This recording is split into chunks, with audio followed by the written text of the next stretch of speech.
ప్రకాశం జిల్లా పొదిలి మండలంలో 4వ విడత చేయూత కార్యక్రమాన్ని ఘనంగా నిర్వహించారు। ఈ కార్యక్రమానికి పొదిలి కొనకలమెట్ల పొదుపు సంఘాల మహిళలు భారీ ఎత్తున పాల్గొన్నారు। అనంతరం మార్కాపురం నియోజకవర్గం వైసీపీ అభ్యర్థి అన్న రాంబాబు మరియు పొదిలి పట్టణ అధ్యక్షురాలు నూర్జహాన్ బేగం ఆధ్వర్యంలో మహిళలకు చెక్కుల పంపిణీ కార్యక్రమాన్ని నిర్వహించారు।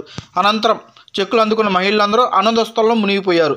సీఎం జగన్మోహన్ రెడ్డికి, ఎమ్మెల్యే అభ్యర్థి అన్న రాంబాబుకి, పొదిలి పట్టణ అధ్యక్షురాలు నూర్జహాన్ బేగంకి జేజేలు పలికారు। అనంతరం అన్న రాంబాబు మాట్లాడుతూ మాపై నమ్మకం ఉంచి మమ్మల్ని ఓటు వేసి గెలిపించాలని కోరారు। ఈ కార్యక్రమంలో వైసీపీ నాయకులు, కార్యకర్తలు పెద్ద సంఖ్యలో పాల్గొన్నారు।